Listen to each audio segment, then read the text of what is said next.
It's time for Wolo and Friends on Sports 56, presented by Homer Skelton Hyundai. Here's your host, the voice of the Tigers, Dave Woloshin. Welcome in on 2/22. Deuces are wild, 5 in a row. Once in a lifetime, and maybe ominous, because we are in the midst of a tornado watch. Not a warning, a tornado watch until 11 when we get off the air. Crazy already. First, it got real windy. Then it was pouring like crazy. Now we got pretty steady rain. I think it's going to be that way for much of the day. Baseball talk. We begin that today. Our friend Tim Doolin will join us, and we'll go all the way through the World Series with him now. So it's kind of the way life works, right? We say goodbye to Jeff Moore. Welcome in Tim Doolin from football to baseball. And there's college baseball out there. I know plenty of you are probably going, well, we don't have any baseball. We don't have Major League Baseball. And we have very little traction in the union and the league discussions, a little bit here, a little bit there. We'll see if Timmy thinks they're going to play this year. I think they will. But we're a long way from a settlement. There will probably be very little spring training. But we'll get his sense of all of that. Yesterday, Juwan Howard was suspended for the remainder of the regular season. J-Mo, I did say that I thought that's what he would get. All 5 regular season games, that's all it should be. He shouldn't be fired. He should sit these out. That really cripples the Michigan chances. Because they're on the bubble. They're on the bubble. They're on a bubble. They may be in a more precarious position in the bubble than even Memphis. We'll have Mike DeCourcy on to talk a little bit about that. Did you see the Juwan Howard apology? Although it was written, I did not hear him say it, but I will say this. I think he said all the right things. There are some who would tell you that he would not apologize. You know, I know plenty of people actually thought that he would not cop to it. But he copped to it in a big, big way, which be honest with you, I was satisfied. I was satisfied. I think that's a great way to put it.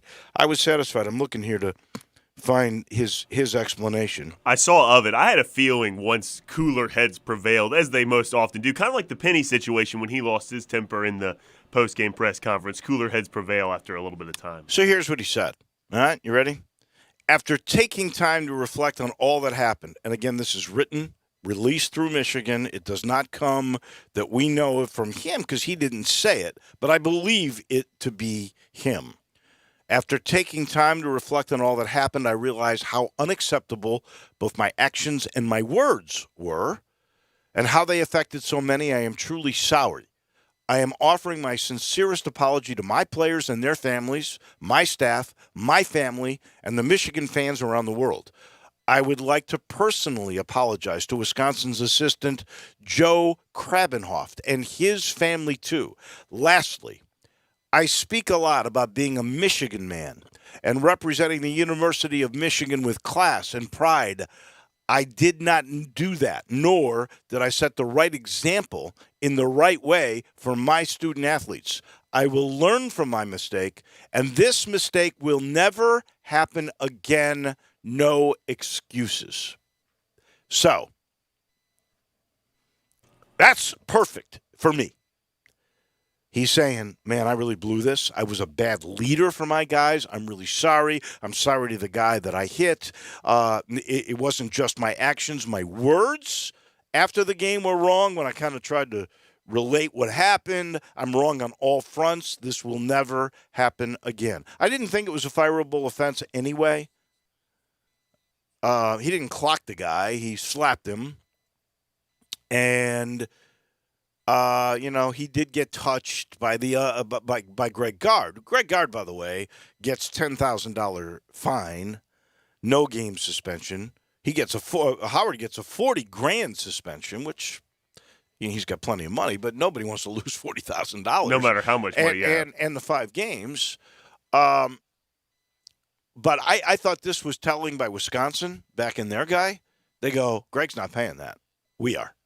The University of Wisconsin is going to pay the Greg Gard fine because they feel like all he was doing, and I had the same sense. Like, the explanation about how he touched him first, it may have inflamed an already very PO'd Juwan Howard. But basically, my view of that was he was reaching out to say, hey, wait a second, don't blow by me.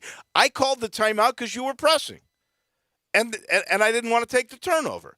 Now, I talked to some other coaches yesterday. They think he should have taken the turnover. I agree. You would have done that? But I understand also the criticism of Juwan Howard for pressing, but also it's not like it's a trapping press. They're playing man-to-man, so I kind of I'm afraid I'm a coach and a player apologist a little bit too much, but I also agree, just take the turnover. You're up by 15, like you're doing the same thing he's doing and then criticizing him for it. Well, that seems to be across the board the way coaches think. He should have taken. So they do blame Greg Gard for that particular instance. Me, I got my young guys in there. I got to teach them. Right. And I think I would have taken the timeout. Now, if my main guys were in there, like I'm a firm believer toward those end of the games, dribble it out, take the turnover. If the other team wants to shoot and you're up 8, sometimes that does give you Scott Van Pelt's bad beat. And if I was the opposing coach and the team did that, they took the turnover, I would say dribble it out. We're not going to score. That's the final score. That's what I would do. In this particular case, I got a bunch of bench players on there. And, play the game the right way with these guys because maybe they're going to be your feeder or maybe they're guys that you need in practice all the time and you want to make sure they're drilled the right way. And I'm going, okay, they're in trouble here. This is a teaching moment. Boop, timeout. And now I get a new 10, and let's play this the right way. Especially if these players are in there for the first time. No player wants to feel as though they're in garbage time. Even though we know what garbage time is, we know the game is over. Right. No player wants to feel like it's just a throwaway. Maybe that's in defensive Wisconsin. Maybe that's something they were doing as well. But I will say, most people think Gard should have taken the turnover. That's all water under the bridge. Wisconsin didn't feel that way because they're paying us fine. Right. So there you go. The U.S. women's soccer team today, actually yesterday, won their case, kind of. So they've been going for equal pay, and they wanted $67 million in back pay. They lost. This is interesting. So they go to a lower court, and the lower court, they lose their case. Before the appeal is taken, they come up with this compromise, which means the United States Soccer Federation, from here on out, will have to give equal pay, equal bonuses, equal travel, equal hotel accommodations, equal everything for the women and the men, and they should. And in this particular case, more than any other that I can think of, they need to because the television ratings for the ladies are every bit as good or better. The results in World Cup and Olympic play is every bit as good or really better than the Americans' men's national team. And they decided instead of going through all the appellate process, they were given a carrot. That carrot was instead of $67 million, $24 million. $22 million, I guess, in back pay, and then another $2 million for the futures for those that were on the team that didn't get their money for. I don't know how you have to qualify for it, but each person can get $50,000, something crazy. I didn't quite understand all of the other $2 million, but it's basically a $24 million payoff instead of the $66.7 million payoff that they were looking for. So they get about a third of what they were hoping, but they get it, and from here on forward, they will also get equal pay to the men, and in this particular sport, I absolutely think they should. That seems like the biggest victory is moving forward. Yeah. No question. And here was another interesting thing. This was brought up today by the folks at Today. The women's hockey game, I guess this past year, was the second highest rated hockey game this season or over the last 2 seasons. The highest one was a NHL Stanley Cup final. Well, this is basically, the same stakes, although it's not. It's a different gender sport. Yeah. I thought I thought it was significant. I really did.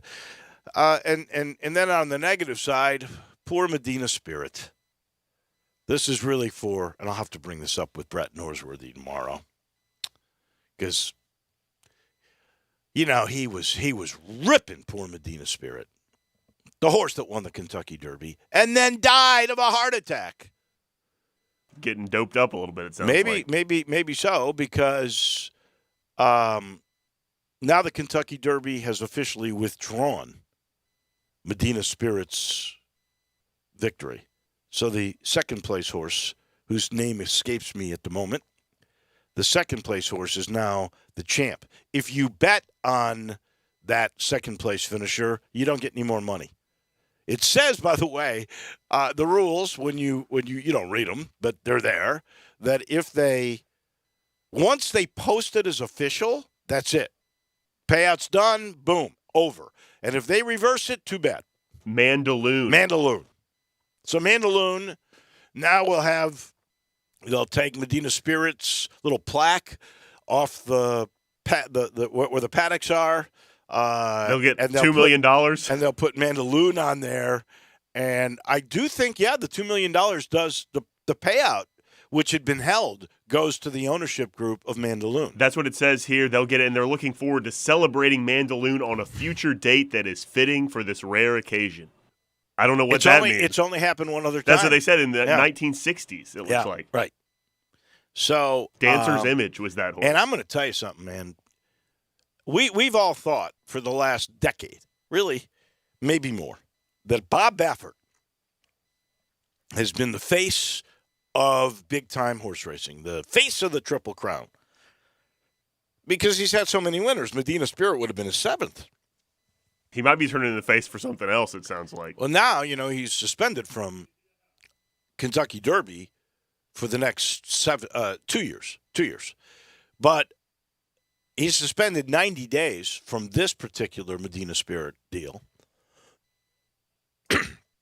And there have been people coming out that say, strong, that say it's about time. So glad he can't participate in the Derby this year, because now it'll be an even, equitable playing field. They are coming after Bob Baffert. I don't really know enough, and maybe we'll get Paul Rogers on at some point to talk a little bit about it. We should. It's amazing how you go 180 that quickly. The guy is the big star. He's powerful. He controls the sport because he's got the most Triple Crown wins and 7 derbies, and he looks elegant. He's got this beautiful family, and now he's like blackballed. Now he's the villain. It is crazy how quickly that can happen. I read a story today, and I'm kind of sad because he sure seems like the nicest kid. And you want a definition of toughness, J-Mo? There may be a picture in the dictionary under toughness of Tigers' former linebacker Cole Mashburn, kid from Norman, Oklahoma, and played a bunch last year. I think he started 9 or 10 games. So Cole, they find, and they determined this in high school, that he had issues with his back. It's basically he's got a crack in his spine. Can you imagine that? The pain result, especially playing just walking around day to day, I would imagine it's extremely painful. To play football with it is a whole nother level. Well, and he's getting nerve blocks, right? He had 2 or 3 nerve blocks to continue to play the game, and he's decided to retire. I can't blame him. They said if he could probably go, but if he did, then he would have to have, when this is over, a fusion. Now, a fusion expensive. It's going to. I am certain, as long as he was playing. That's a good question. I hadn't even thought of the Isn't that what Tiger had? Was the fusion, or that was something different? No, I think he did have a fusion. Yeah. Well, part of the problem with fusion, and it's getting better and better, and obviously we are not orthopedic doctors here. We don't have the knowledge. We are not. I'm far from it. We are not part of Campbell Clinic. And knock on wood, I really haven't had any issues with my back. But,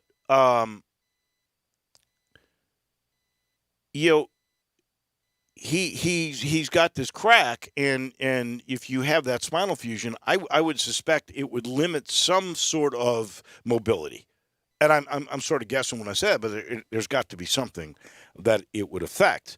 But he decided, because maybe he can avoid this fusion surgery if he does not play another year, or maybe it'll be way down the road when he won't need that mobility as much.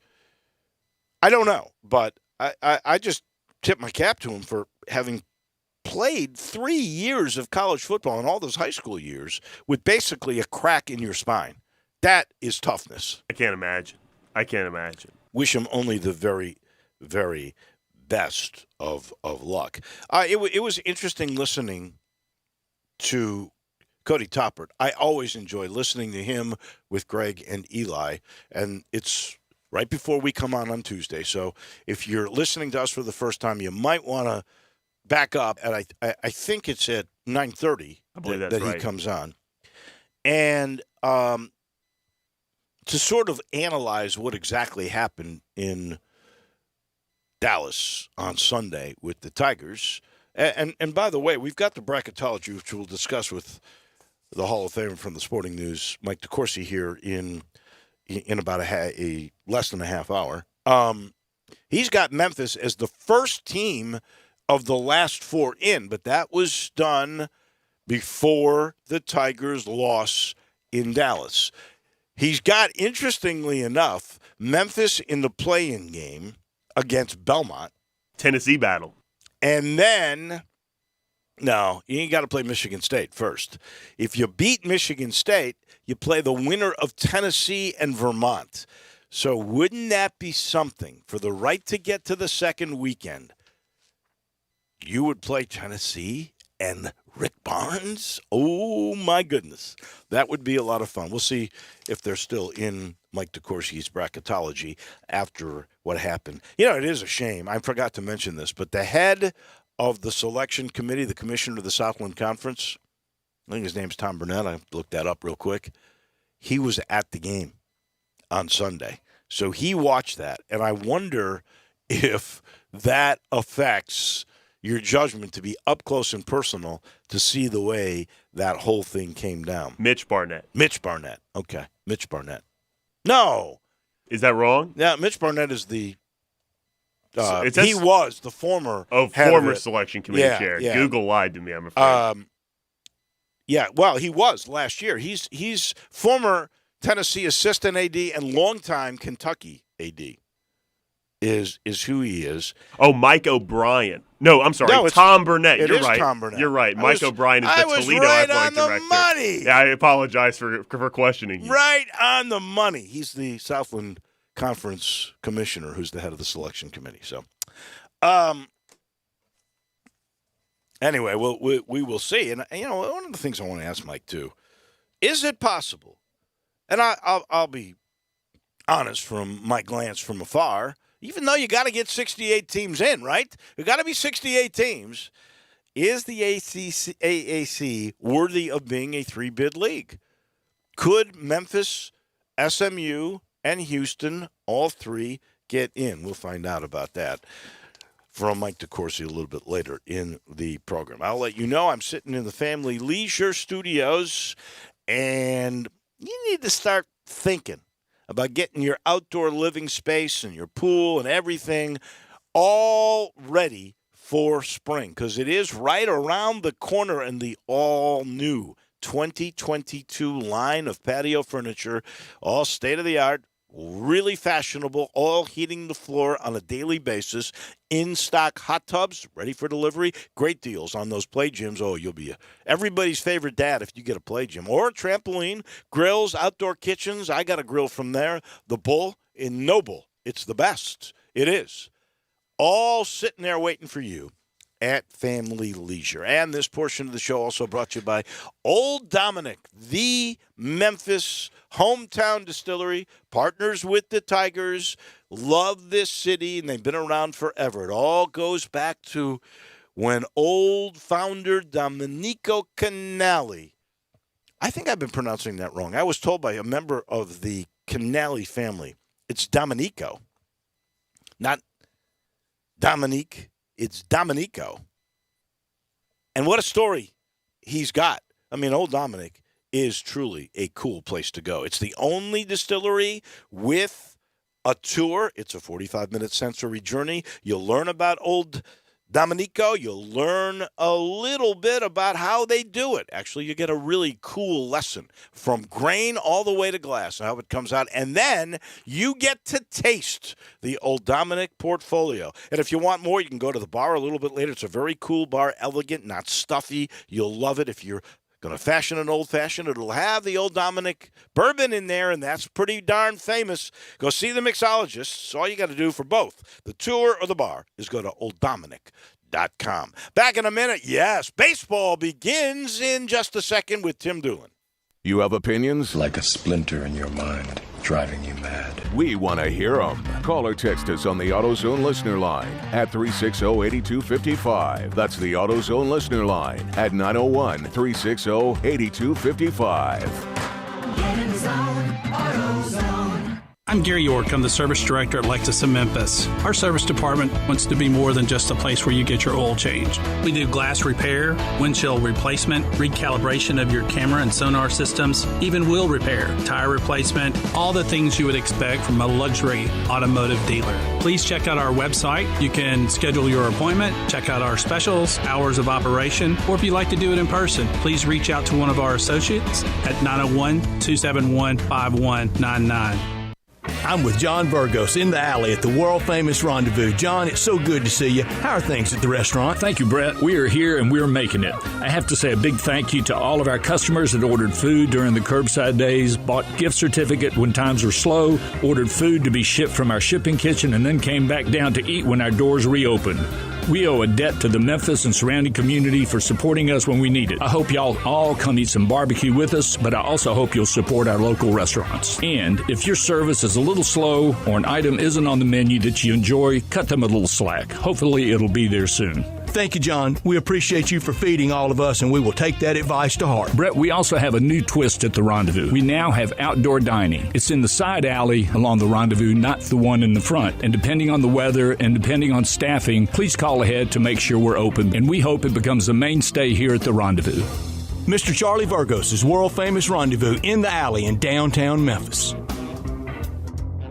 Right now is a great time to take advantage of Choate's winter specials by upgrading your furnace, switching to a Rinnai tankless water heater, or getting $50 off air duct cleaning. By now, you most likely have heard of the benefits of UV light technology for your HVAC system. Purchase any new Carrier furnace right now, and we will install one for you at no additional cost. For those who have not installed a tankless water heater yet, what are you waiting on? Stop wasting utilities heating water you do not use and getting frustrated taking cold showers or baths. Right now, when you purchase a Rinnai tankless water heater, Choates will install one premium toilet for free in your home. And Choates is offering $50 off its air duct cleaning services. Not only does this service get the years of dust out of your ducts, it also helps the indoor air quality you and your family breathe every day. All these specials qualify for 18 months no interest financing with approved credit. So call 347-8086 to schedule your free estimate today. Turn to the experts with Choates and let our family serve your family.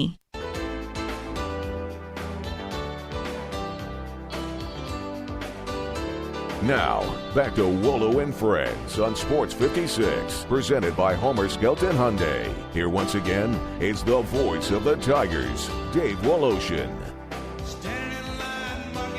Our title sponsor is Homer Skelton Hyundai in Olive Branch. That is the home of, I think, the best pre-owned cars, the best service. They've raised the bar. They've set the standard for the way car business should be done. And when it comes to new cars, and they're getting more every day. I just saw some Konas come in. They will promise you never pay more than sticker price. Not at Homer Skelton Hyundai.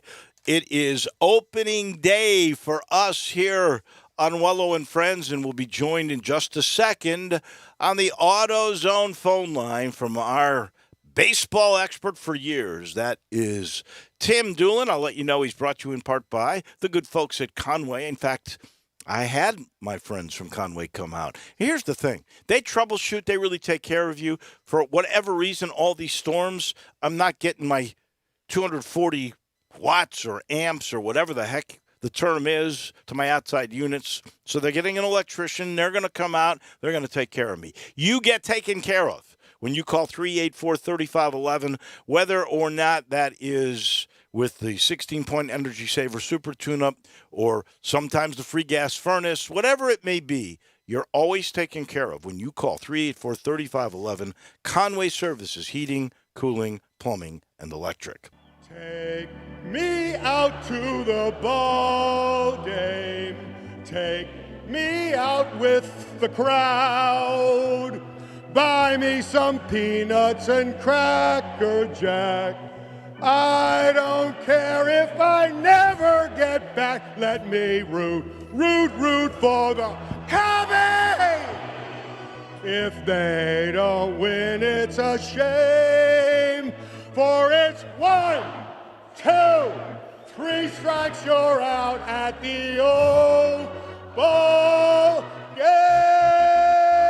Oh, you gotta love Bill Murray. I just said play.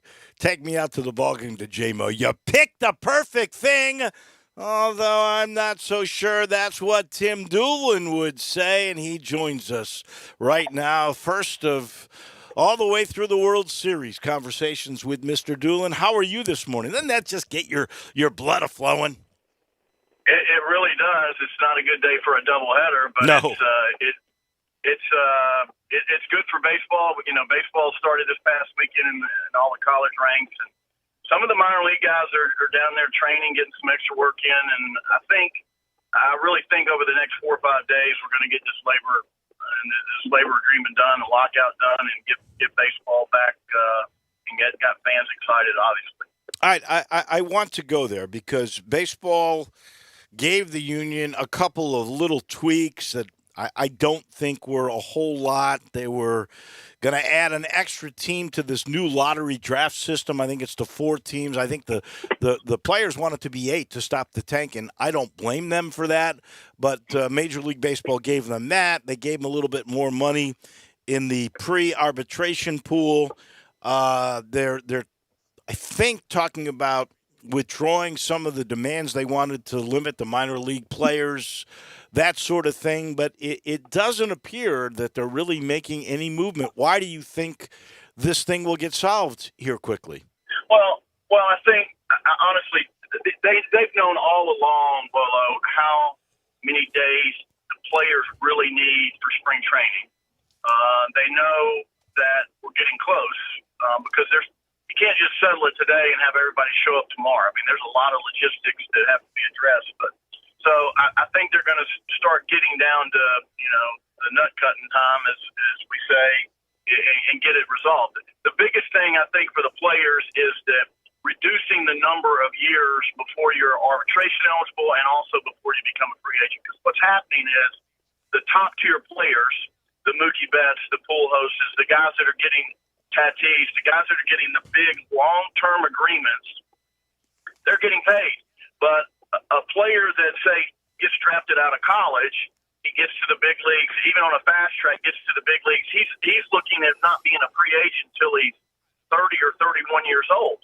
And say that 31-year-old player has put up really good numbers, well, teams are not going to pay that guy what he really is worth because they say from an economic standpoint, we can get a much younger player, A, and B, much cheaper player and still get what we think, especially because of all the sabermetrics and the mindset of all the front offices, that it makes more sense for them to do that. So I think that's the biggest negotiating point that the players are wanting, and I think there's going to be some form of a compromise. But when it comes down to players not getting paid, their paychecks on time, and owners not creating revenue, they seem to kind of come and meet in the middle, and I hope that's the case. So how much time does a player need to prepare? How much spring training do you need? And do you think, even at this point, because it is already February 22nd, 2/22/22, my friend, we'll never see this again, how much of a delay to the season would there be? I think I think if they get it resolved in the next 4 or 5 days, I think they could start on time or shortly thereafter.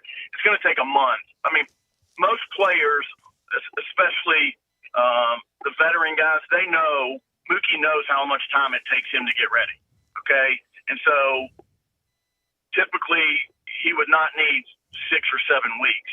Pitcher's a little bit different, but all these guys are working out in preparation to be ready. So I think, again, if they get it resolved in the next 4 or 5 days, I think we start the season on time. All right. Well, college baseball has begun. Tigers are 2-1. Ole Miss looks unbeatable. I want to start with this, though. In the last 25 years, if you're looking for a success story, and I think the biggest rise in my lifetime that I've ever seen, of course, it's diminished a lot, is NASCAR. But other than that, I would have to think that college baseball, and in particular at the SEC level, it went from a sport that costs schools money to a sport that has become a very lucrative revenue stream. It's an amazing turnaround. How many college baseball programs now, and I know I'm throwing this at you, but how many do you think by percentage are now money-making machines? Oh, I don't know about the percentage. I really don't. I mean, I wouldn't know the exact number of Division I programs, but I would say there's probably there might be 50 programs out there that are in the black, and obviously predominantly SEC. There's some Big 12 schools, obviously, but again, I think kudos to college baseball and really to a guy by the name of Ron Polk, who really had the vision of creating what he did in Starkville years ago. I mean, even when I was being recruited by him in the early 80s, they were drawing fans, and he was creating revenue. And obviously other schools in the SEC saw that and jumped on board. It took some of them a little bit longer than others, but I mean, when you look at the likes of what Mississippi State's stadium looks like and underneath the stadium, and Ole Miss continues to add, Alabama came on, they were at the bottom for a long time. Now they've come on, South Carolina, LSU. I mean, you can go on and on. Tennessee's now spending a lot of money renovating Lindsey Nelson Stadium. Yeah, they got to enlarge it. And it's really fun to watch. I mean, it really is. And it's an exciting, they've made it not just a great venue at these places, they've made it an entertainment venue where there's a lot of things happening throughout the course of the game. I heard this yesterday, and it blew me away. I know what they did with Mississippi State and the apartments that they have that look into the stadium that you can – I mean, it's incredible. But they have 13,000 season tickets. Ole Miss, because they only have so many, has 8,000 season tickets. I guarantee you that's more than their basketball team has. Yeah, there's no doubt. And you're looking at a three-day weekend in the SEC when good teams come to town. It's full every day. Restaurants, hotels, they're all full for the whole weekend. It's off the charts. It really is. And I'll tell you, and you need to see it, but underneath the stadiums, what they have for the players and the boosters and the season ticket holders, it's big league. It's big league. It's like, so that now and what's happening is you're seeing players that typically would get drafted out of high school in the 4th or 5th round saying, dang, I mean, I can go to to Starkville or Oxford and literally play in the minor leagues because of the talent level and be treated better than I would be in some single A stadium in Virginia somewhere. Well, now you have the NIL money that is created, especially at venues like what we're talking about, where they are saying, look, you got a chance to make $100,000 if you're a star at one of these schools off the field. I would say that if you get the right NIL deal, you're going to make a lot more money than you would be if you're playing single A or even double A baseball. You might get that signing bonus, but yeah, that's right. That's exactly right. And so that's where advisors step in and say, look, and they're explaining to the player, here's where you're slotted to go out of high school in the draft. Here's the slot that you would be, the amount of bonus you could be getting. And if you go to school and things work out, you can make, $50,000 a year off the field. That's another $150 in your pocket over the next 3 years before you're draft eligible again.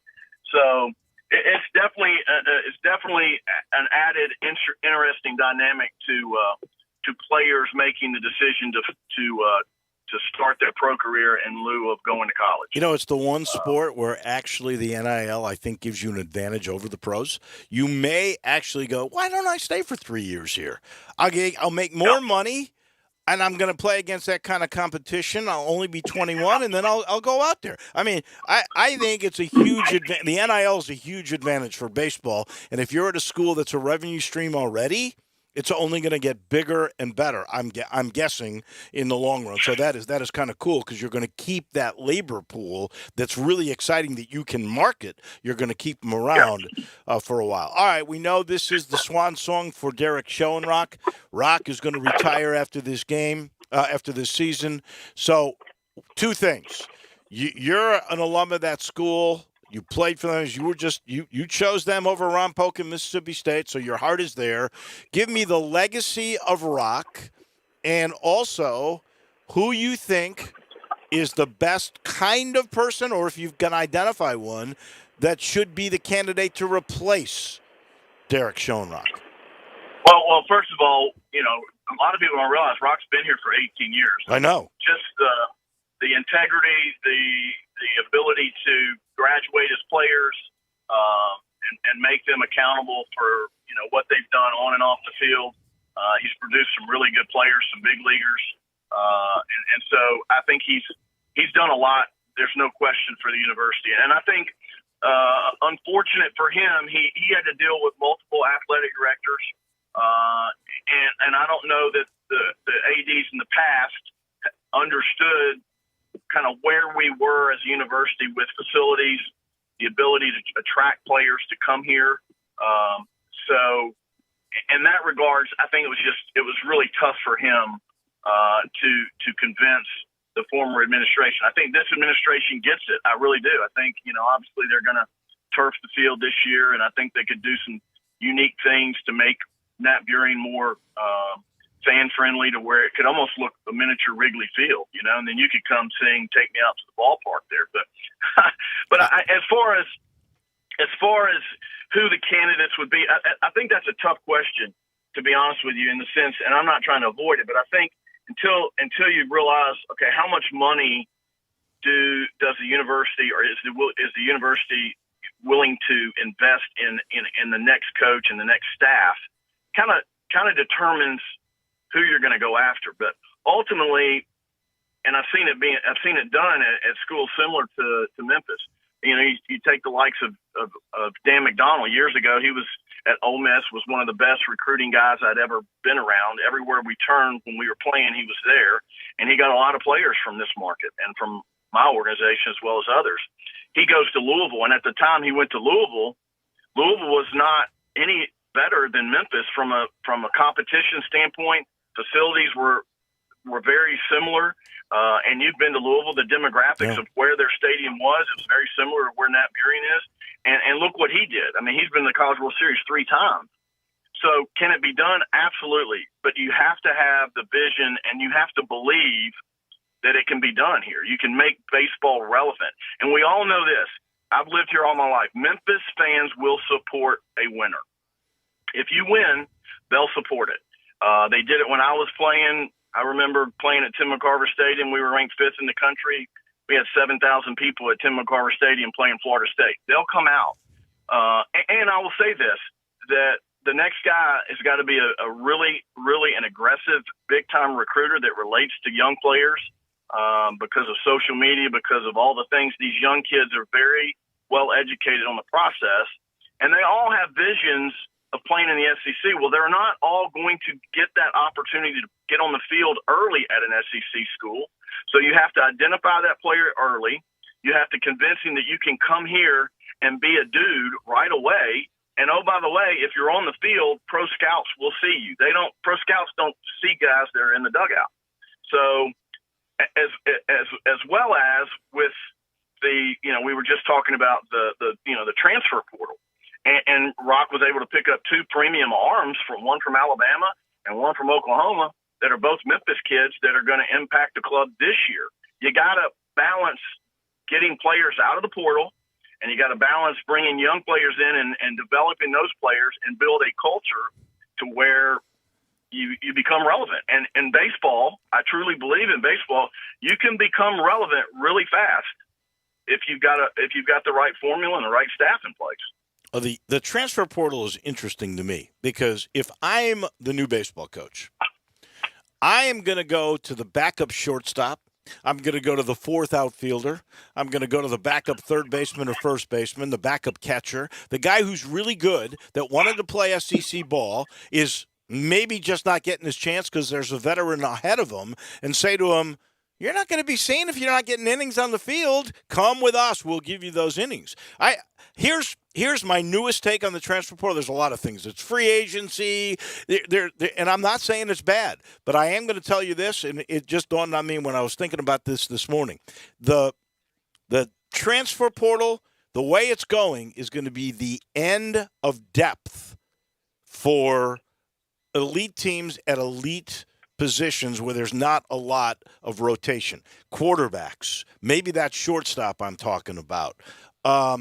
To me, the really quality players that are just a hiccup away from starting but aren't getting that because there's somebody better in front of them, they're the ones that you're going to lose, and it's going to be the end of depth. There's no question. And I was talking to an SEC coach the other day, not only are these let's just say SEC, because it's kind of the box you're talking about, is this coach now in the SEC has to not only continue to recruit high school players, he's got to manage his club effectively. He's got to re-recruit his players that are in his program from leaving. So now all of a sudden, when you're making the lineup out, you better figure out a way, if this freshman is your future, let's just say he's playing behind a guy that's a star. Well, next year, I'm expecting this guy to be my 3, 4, or 5 hitter. If I don't get him playing time this year, then he's leaving. And then I look up next year, like you said, depth. I look up next year, and I don't have a 3, 4, or 5 hitter because he left. Right, exactly. So and again, you can't go just live in the portal because you can't get a 5th-year senior that's got eligibility and have 4 of those guys, because it's gonna backfire on you, because you're eventually going to run out. You're going to run out of guys. So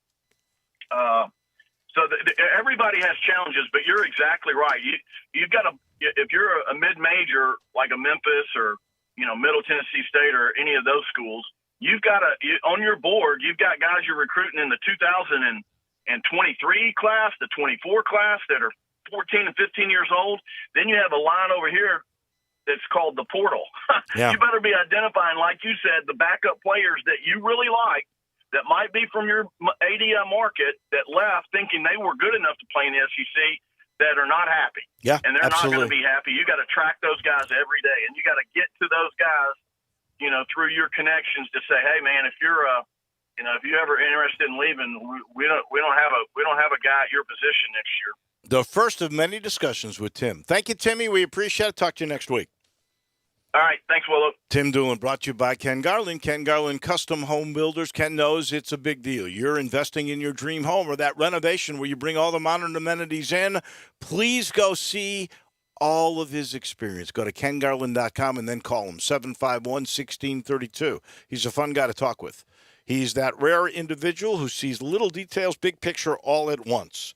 And when you see all the stuff that he has built, he and his dad, this is second generation, you will really be impressed. And then talk with him. And here's what he ensures, that you will get quality construction on time, on budget. That's what you should expect. And that's what you get with Ken Garland Custom Home Builders, 751-1632. The Hall of Famer from the Sporting News, Mike DeCourcy on college hoops, is next. Sports 56 Happy Hour with Johnny Radio, presented by Tito's Vodka, from 11 to 1 every weekday on Sports 56 and 98.5 FM.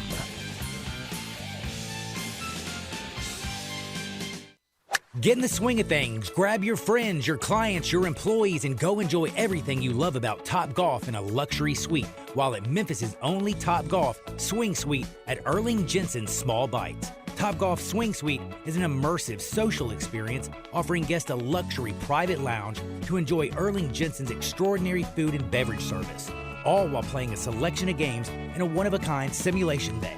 Topgolf Swing Suites are great for work outings, celebrations, or just getting together. It's fun for the whole family. It's fun for golfers and non-golfers alike.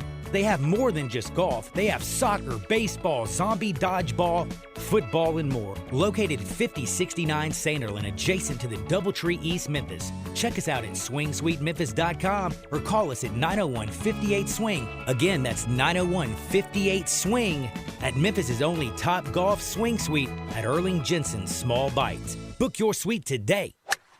So here's what car buyers are facing right now. Most dealerships have little to choose from or maybe some selection, but nothing to get excited about. Not at Auto Universe Germantown. I'm looking at beautiful top-of-the-line late-model cars and SUVs right here on Winchester off 385. Auto Universe Germantown has more luxury vehicles than I've seen in one place in a long time. Lexus, Infiniti, Audi, Jeep. Looks like every brand. How about Mercedes, Nissan, Honda, Chevy, Toyota? Affordable luxury. No haggle pricing. Come on by, ask for Zach. He'll take care of you. There's no wait time for service appointments either right here at Auto Universe Germantown. Call Robert at 901-751-7300 and get in now. Brakes, transmission, tire rotation, battery checks. Top technicians for all makes and models. Even collision repair. Everything you want in one place. 7300 Winchester, just off 385. You're going to love Auto Universe Germantown. Ask for Zach and tell him you heard about him on Sports 56. Finest pre-owned luxury vehicles made affordable. That's eautouniverse.com. You could save big when you bundle your home and auto with Progressive, but when we just come out and say it, it feels like it falls a bit flat. So we're going to sing it.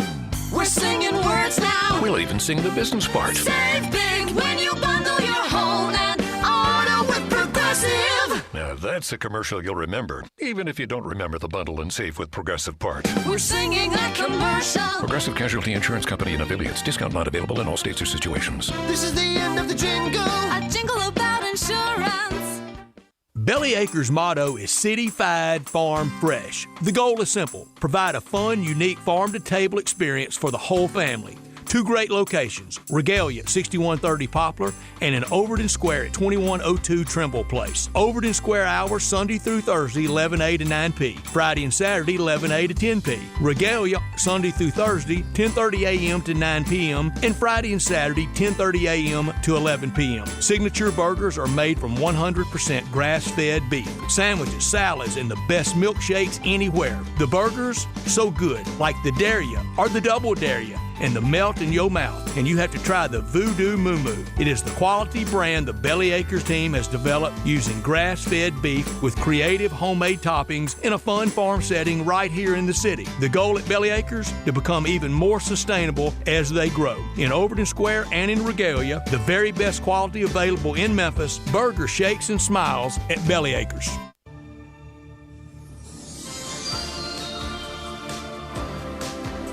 Now, back to Wolo and Friends on Sports 56, presented by Homer Skelton Hyundai. Here once again is the voice of the Tigers, Dave Woloshin. The Hall of Famer from the Sporting News will join us here on the AutoZone phone line. Get in the zone, AutoZone. That, of course, is Mike DeCourcy. And I must confess, Mike, I just wanted to reach out and give you a big hug on Friday. When you said the Tigers were the first of the last four in, it was going to be a beautiful playing game with Belmont and Dayton. That's an extra game for me. I kind of like that whole part of it. Then if you got by Michigan State, oh, look who was in the mirror there. That's Tennessee. That game that Rick Barnes wouldn't play, oh, my goodness. That would have been terrific. But then Dallas happened. So tell me, where are the Tigers today? Well, I will tell you where they are for me, and then all the people in Memphis can say, yeah, but what do the other guys say? The other guys aren't quite Lenardi does have Memphis in still. He does. He does. I think Jerry Palm does too, although his was Monday, so last night's circumstances weren't reflected, but the Dallas disaster was. So, I personally, my bracket will come out this afternoon, and the Tigers will not be inside. The metrics say they are in, and this is the good news for Memphis, insofar as you can extrapolate it, was that Saturday's bracket reveal by the committee and the committee chair suggested that analytics are really important. And how do we glean that? Well, when I looked at it, I had my first 4 lines on Friday, and I had 15 of the 16 teams that they had, but where I differed significantly from them was that my 3 line included both Wisconsin and Providence, teams that are poor metrically relative to their accomplishments, but have great accomplishments, both with tons of quad 1 wins relative to others. And Tennessee, on the other hand, which is metrically really strong, has at that point, prior to the loss of the Razorbacks, was 5-6 against quad 1. I mean, it's barely a 4-seed resume, right? But they had them as a 3. I'm not, if there were some more strong teams out there, they would have been lucky to have a 5 at under 500 against quad 1, and they were. So that suggests that the metrics really matter, and that's why I believe my competition is keeping the Tigers in. So will we be in your first 4 out, next 4 out? How will it will look? Okay, first 4 out. Yeah, they'll be. They will definitely be in the. I believe they'll wind up in the next 4 out at that point for me. Okay. SMU, obviously, right in front of the selection committee chair, Tom Burnett, looked really good in that second half in that 27-3 run. Memphis did not. Do you think, because he was there, that affects 2 things here? That affects Memphis even more, 1, and 2, could there be a case that could be made, metrically or not, for the American to get all 3, Houston, Memphis, and SMU in the big dance?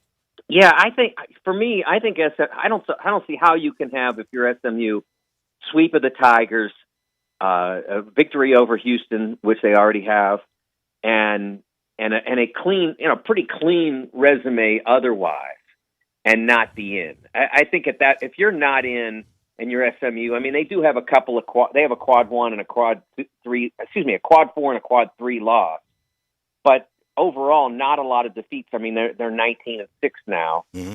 It's pretty strong. So I don't see how they couldn't be in, given that. That would be unfair to me to leave them out and put the Tigers in just because they're 2-3 spots higher on Ken Palm or whatever it is. So I have SMU in my field at this point. I think it is possible to get all 3, and one of the reasons I think that is because if you look at where the Tigers are schedule-wise, the Tigers are in a good spot because they can put a lot of distance between them and the SMU loss.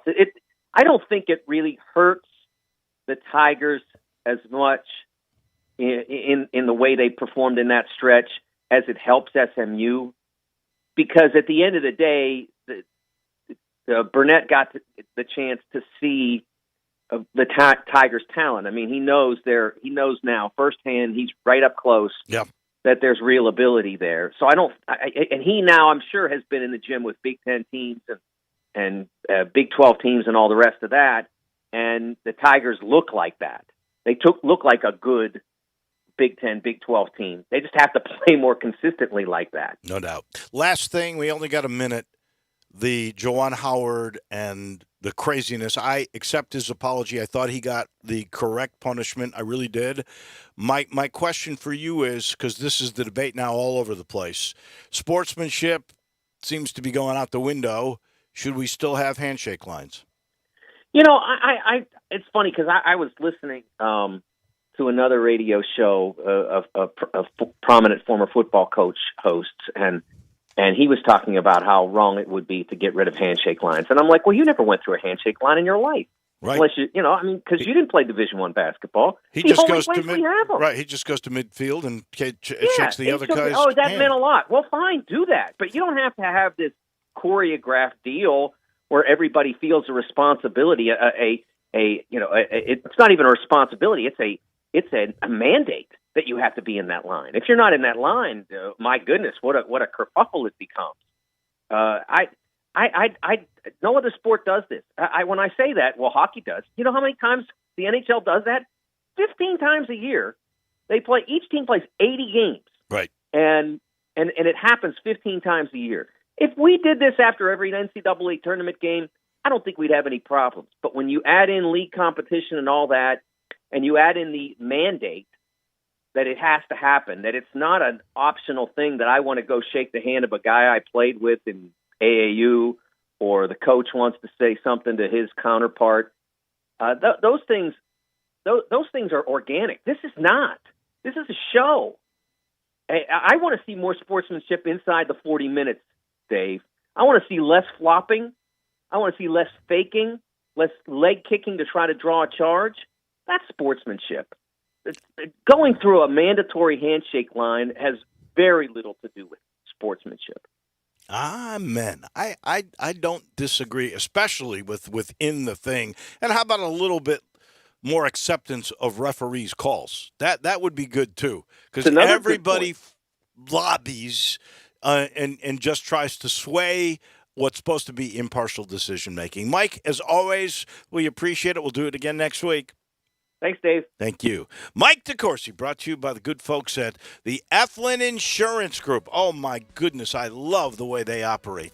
Their whole thing is to get to know you so they can protect you better. They get to know your needs, what your budget is, and they match that up with unbelievable protection, whether it's home, whether it's auto insurance. Don't forget life insurance. Eflin will cover you there as well, and the same thing with commercial insurance. They specialize in small to mid-sized businesses. Again, they get to know you, what your growth's going to be like. How can they protect you with the budget you have? Oh, they love the Tigers, too, because they put that number sort of to correlate with the Tigers. Their phone number is 901-386-4777. 4777, that's GER. That's how they are connected with the Tigers. So if you're a Tiger fan, you gotta give Matt Eflin a call. Again, that number, 901-386-GER. That's the Eflin Insurance Group. We thank Mike DeCourcy, and we thank Tim Doolin. It was fun talking baseball. We'll do this show again tomorrow, and we'll have Stats and Jarvo. We'll see you then. Johnny Radio is next. I know the sweetest thing in Memphis.